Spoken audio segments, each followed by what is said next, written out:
is Russ. I'm continuing on, yeah. Still on the way back, heading back from the Botanic Gardens.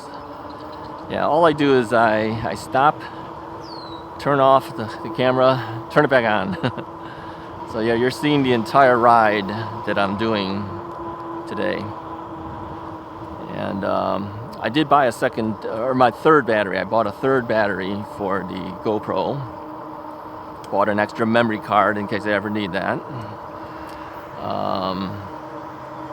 I bring extra AA batteries for my digital audio recorder. I may end up having to change that, maybe by the next recording.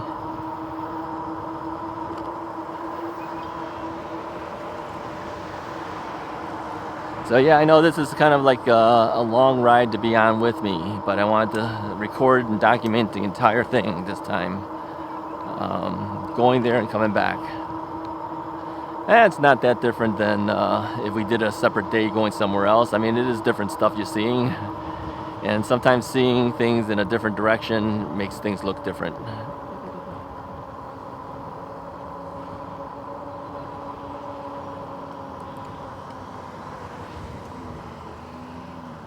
Morning. All right, so these people are letting me through. Thank you. And you gotta take a right over here. Yeah, those posts, they're up on to keep the cars away. They're kind of a danger hazard for bikes. Run right into that if you're not careful. I would say when I first got this bike, keeping steady on it was always a challenge. Now I'm kind of used to it, where I can balance a little bit better on it, even at a very slow pace, although not always perfect, but do better than I had been. So yeah, this area, Skokie Lagoons area, it's always nice to see the water.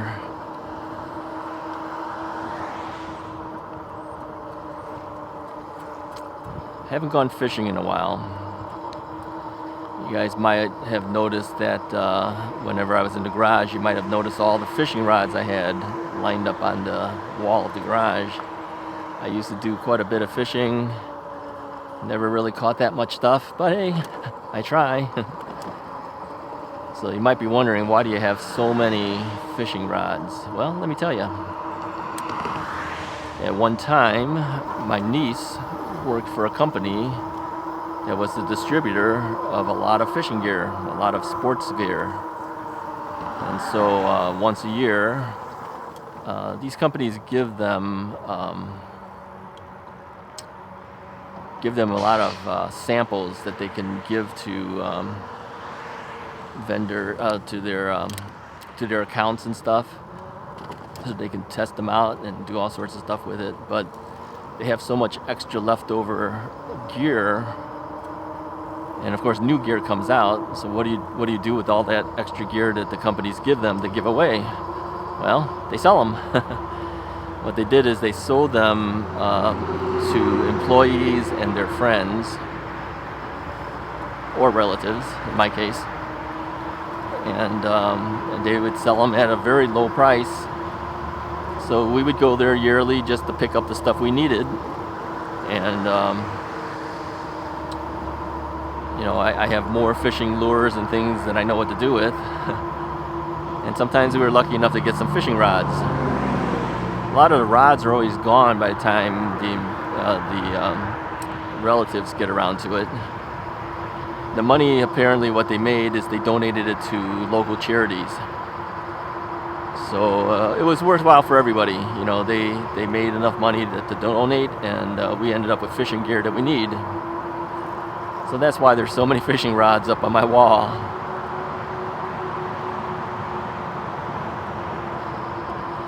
Most often, though, I always use the same rod. I use the longest rods that we have, the fish off of Lake Michigan, fish for salmon. The longer your rod, you can cast out farther, and when you're fishing for salmon, you may need a long rod like that to control the big fish. And salmon are pretty big, as you know. It could be 34, 35 inches or more. And those things weigh, 16, 18, 20 pounds. So yeah, they give a big fight. It's really kind of exciting when you catch a fish like that. Especially, we used to go up to Wisconsin. We'd go to Kenosha Harbor or Racine Harbor, and we go way early in the morning. I mean, leave the house at like 3 o'clock in the morning, get out there maybe about 4:30ish or so. It's still dark out there, so you use glowing lures, and yeah, when you catch something, it's really an excitement. Everyone gets all excited. Even if you don't catch it, everyone around you is all excited because they'll all stop and they'll watch you fight that fish because it may be the only action for the whole day. So they'll watch you fight the fish, and when you lose the fish, everyone's like, oh. We all feel defeated when that happens. I once lost a fish for my friend. He caught the fish, and then we were trying to net it. I was trying to net it, and because it was so dark out there and the rocks that were in the way, I must have tilted it the wrong way, and then out came the fish, and it unhooked itself, and it was gone. I felt so bad. First off, I lost this fish, and then it was really the only action for the day. He felt bad too, of course. But that's fishing. You win some, you lose some. That fish got to go out and fight another day.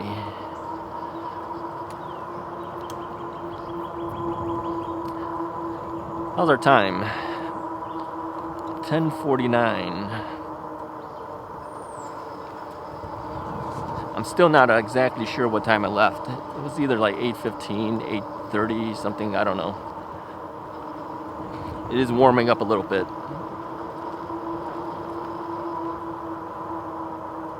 Not totally. I mean, with the wind blowing up against you while you're riding forward, it's not so bad.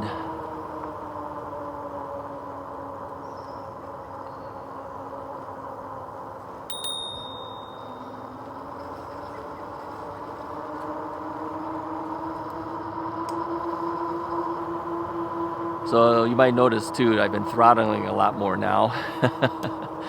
Yeah, I did a fair share of pedaling to get here. So you're talking, we're at 34.4 miles now. So I'm kind of pedaling some, throttling some. I'm gonna lower my pedal assist because I got riders ahead of me.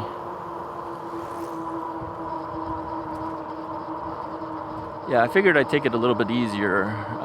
In the past, I'd go a lot quicker. But I figured, take it easy this time. We don't need to go really fast.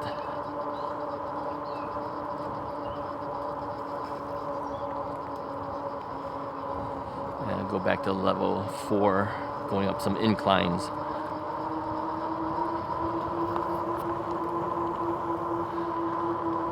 So yeah, how's this Rad Rover versus the Magicycle? I think if I was able to take the Magicycle out, I would appreciate the brakes, definitely.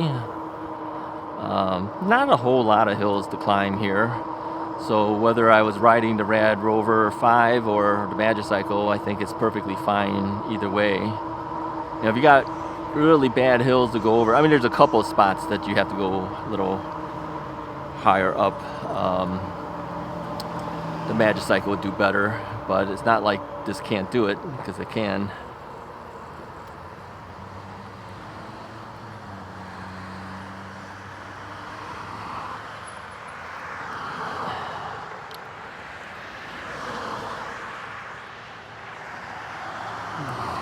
Good time to take a water break.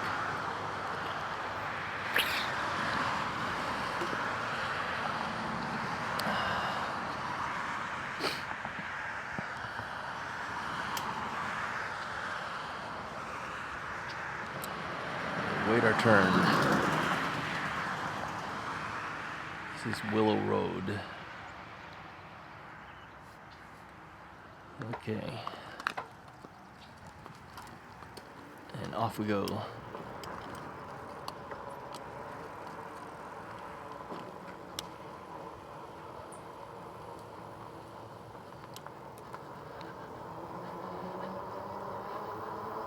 I'm gonna let those guys go ahead of me. looking at their bikes and then looking at mine. What a stark contrast. They got the very thin wheels, tires. Then I got this big 4-inch fat tire. You got these thin riders, and you got this fat rider.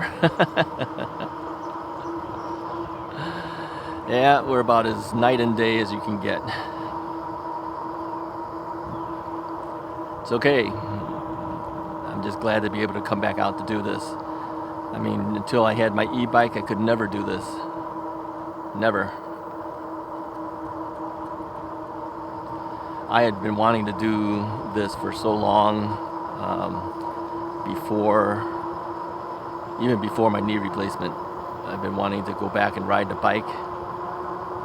Just couldn't do it. I saw my mountain bike hanging in the garage for so long because I had some hooks in the garage. I just flipped the bike over, hang it by the wheels. I'd look at it. I'd take it down every now and then, dust it off, put it back up, knowing that I couldn't ride it.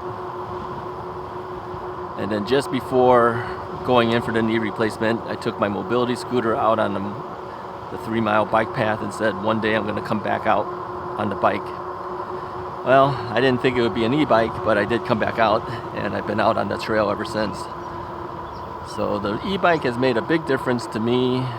It's gotten me back onto the bike trails, things that I've always liked doing, even as a kid. But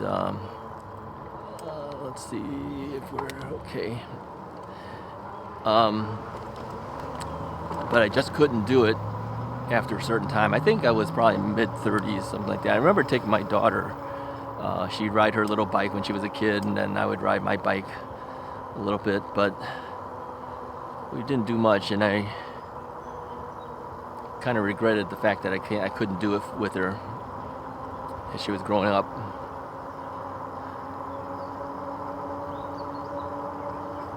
I do remember this. Here's an interesting story. As she was growing up, I was working for a company that had this huge warehouse, and so that's where she learned to ride her bike by herself, inside that warehouse.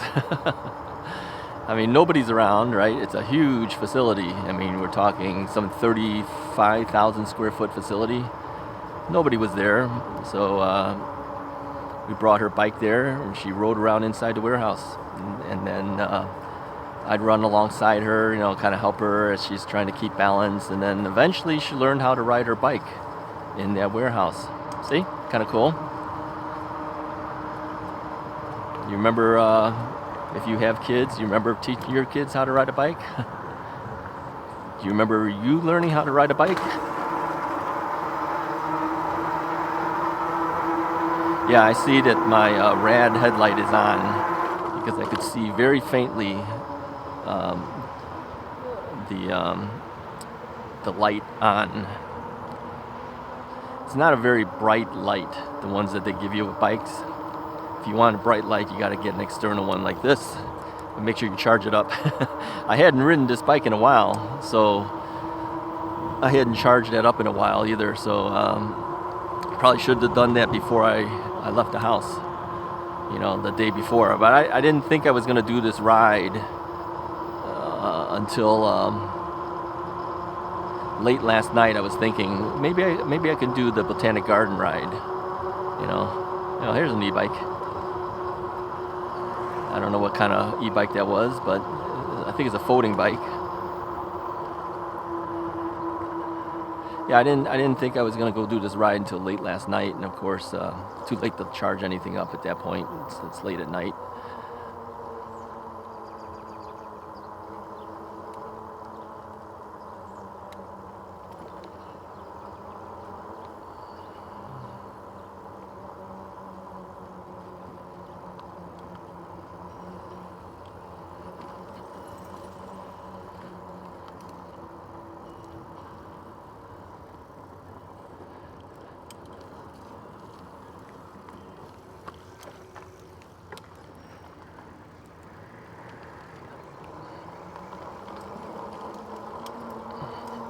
Good morning.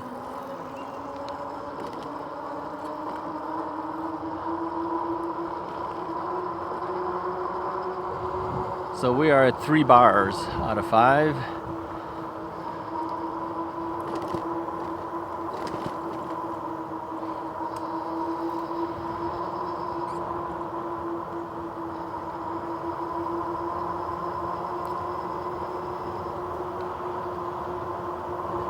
I think the bike riders that were ahead of us before, they pulled off to the right side. So I think we're on our own again.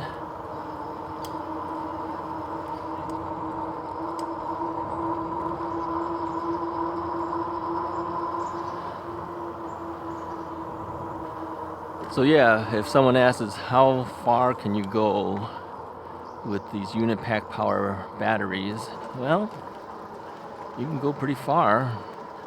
Depends on how you ride, how heavy you are, how fast you ride, what the terrain is. So far, we're at 36 miles. I haven't changed the battery out yet. I think the other battery that's mounted to my triangle right now, I've done like 48 miles on that thing before. The one we're still using is the one that's sitting on the rear rack. That is the one that they changed out and gave me when my other battery was having problems. That was the second battery I bought. Bought it in August of last year. Used it until, I don't know, December. That's when I stopped. Okay, we're gonna have to duck here. This is way low. Whoa, that was really low. Still hit the top of my helmet.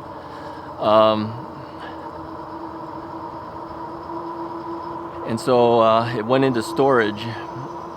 So typically you drop it down 75%, down to the 75% level you store it for the winter. Didn't get to use it until spring of this year, and then as I started using it, after charging it to full 100%, it would go, I don't know, a mile or two, and then it'd just die. And then at first I thought it was a bad switch or something, because when I turned off the switch, turned it back on, it would work for about a block and then it would die again. It wasn't a switch, it was the BMS, the Battery Management System board. So they sent me a board. It was the wrong board that they sent me. Took a picture of it, showed them the serial numbers weren't even the same. The boards didn't even look the same. So they said, "Oops, wrong board, sorry." So they shipped me out another board, and then it didn't work. So, time had gone by, so much time had gone by, and I couldn't ride because of that. And I mean, I had the other battery, but I couldn't do long rides. So I just said, look, I don't want to keep going back and forth with this. I says, can you just give me another battery? And they did. So I still have the bad battery. And the battery, I don't think is bad. I think it's just the board is bad. I think the cells are perfectly fine. So anyways, I got 3 of these things. But one of them is dead, essentially because I don't have a good board in it. I guess theoretically, if the battery cells on these things were to die, I could swap out the board from these one of these batteries and put it into that battery, and then I'd have another battery out of it.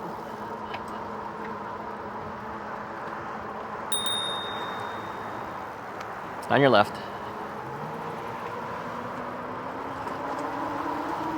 Okay, it was going a little slow. So that replacement battery is what has been running us all this time, and we're at 37.2 miles already at 3 or 4 battery bars. If you put it under some load, it drops down to 3, you see. If you let up, it'll jump back to 4. So it's basically at 3. When it does that, it's not 4, it's actually 3. It's just teeter-tottering on the edge of it. So yeah, I'll bring it down as far as I can go. I want to see how far this battery will take me.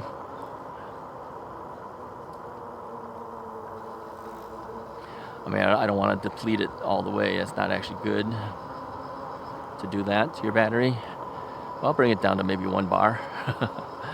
Or maybe when it starts blinking battery. That's what will happen on your display, in case you've never had it go that far.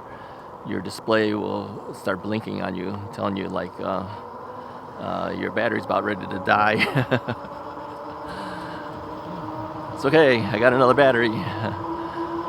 This is why I carry 2. I mean, It's a lot of weight. Thank you. It's a lot of weight, but yeah, it's important to carry extra battery if you're going to go a distance.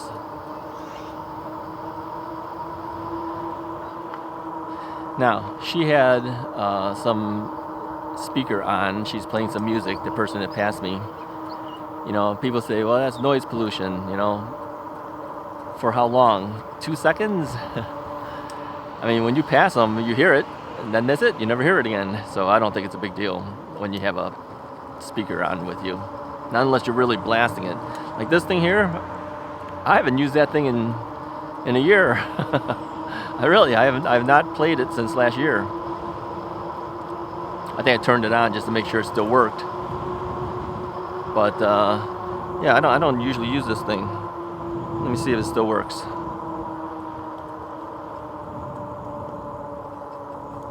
Where's the on-off switch on this thing?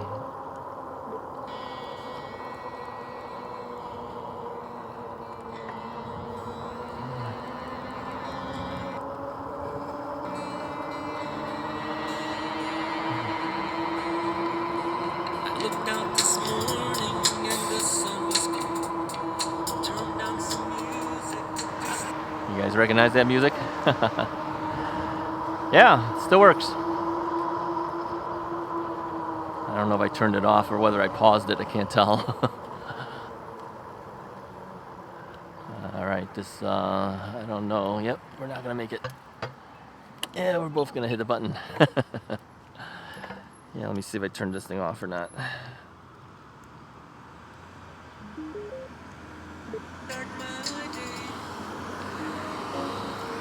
All right, it is off.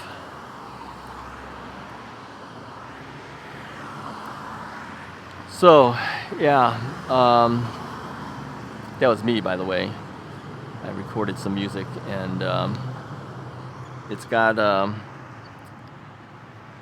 ability to sync into your phone through Bluetooth. But if you have a micro SD card, which I had, I put some music on it, and that's some of the songs I recorded myself. And if you look, you can find those songs. It's on the Russ's Right channel. Just look under the playlist that says music, and you'll see a bunch of cover songs that I recorded. And that's me on all instruments and vocals and everything. All right, we're good.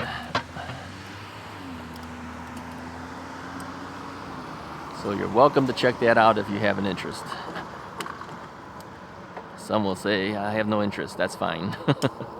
If you do, there it is, okay? No, the Russ's Right channel actually had a little of everything for a long time. It really had no real direction. I think a lot of YouTube channels kind of start out that way. You know, they kind of started out and say, well, we'll find out what's good and what people are interested in, and that's what we'll do.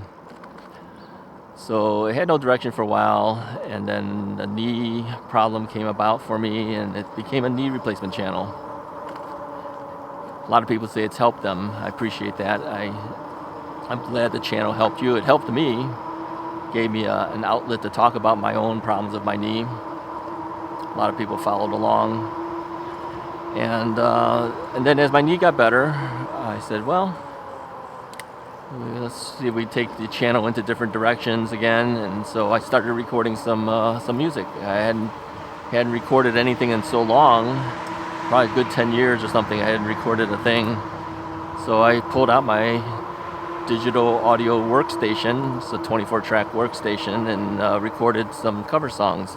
Songs that were done from like the 70s and 80s, that type of thing. Stuff as I was growing up, you know, songs I used to do. And so I don't know, I made maybe 10 or 11 songs, something like that. Put it on YouTube.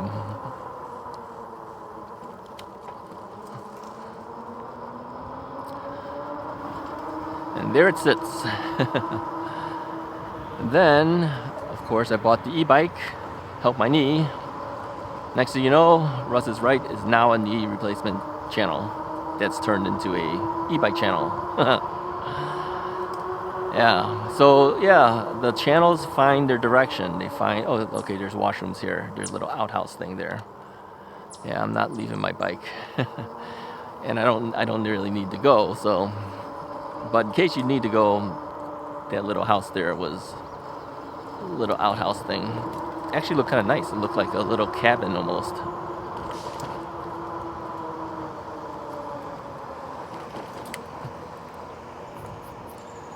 Okay, time for some water.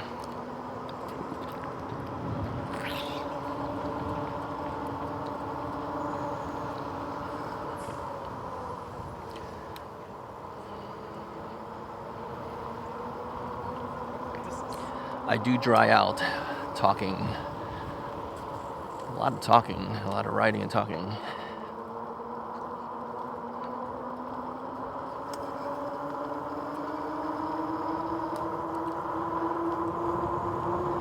$38.6 miles at 3 bars left. Yeah, we're gonna go into the 40-something mile ranges with this battery. So the battery is proven. It has the same good range as the other battery. Now, last couple times I took this out, I think I stopped it at around this time, which goes to show you the conservative riding has improved your battery range, right? If I rode it the way I typically ride, which is relatively hard, go fast, throttle hard, yeah, you lose all your range. Same thing with the Magicycle. You know, if I throttle hard and ride hard, I probably only get like 20, maybe 24 miles out of that thing, something like that.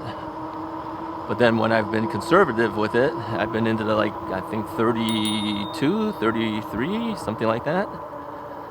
So yeah, a lot of it depends on how hard you ride it,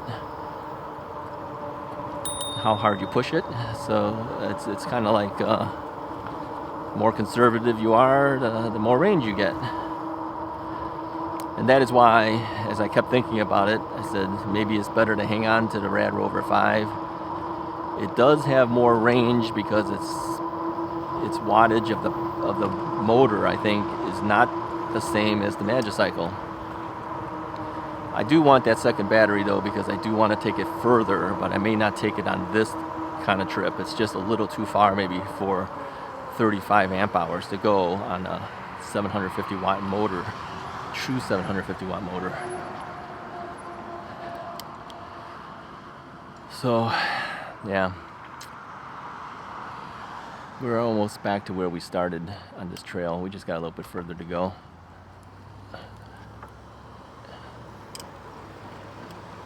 But this is my old stomping grounds. This is where I used to go as a kid all the time.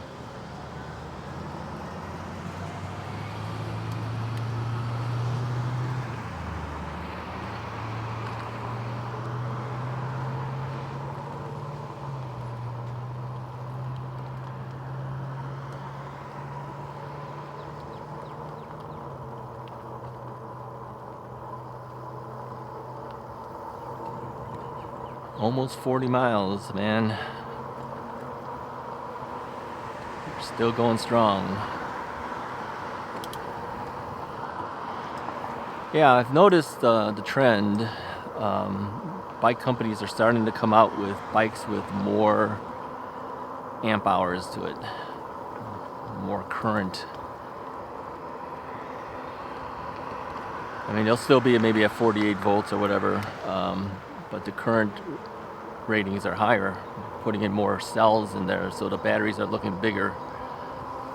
I think they're beginning to realize that people want the range, so they're making it. Some of them are doing 2 batteries, others are just making 1 big battery. So yeah, you want range. You should be able to go farther if you want to go farther.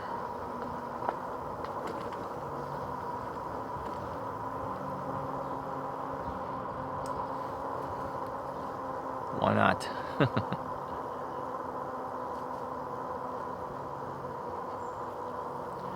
I mean, we technically have enough batteries at this point. If I wanted to go back towards Niles again and go in the other direction like we did on the last time we took the North Branch Trail, we could do it because I have the other battery still, and this one's only at 3 bars. But I think we've gone enough.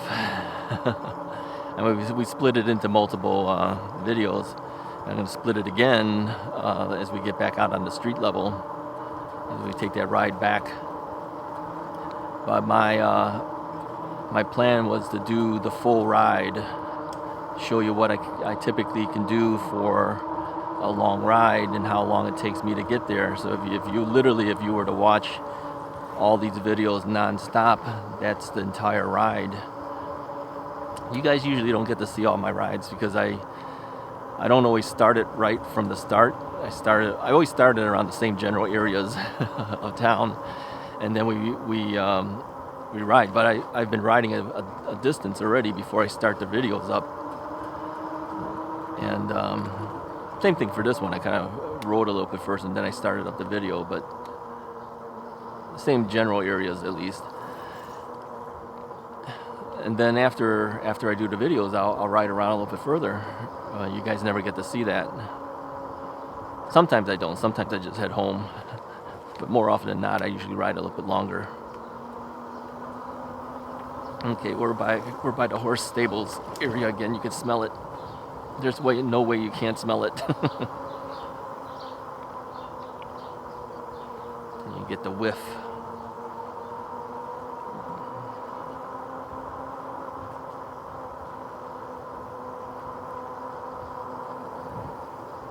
Ugh.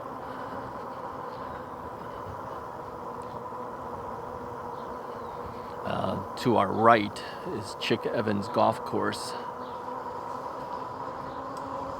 Through all these trees, up ahead.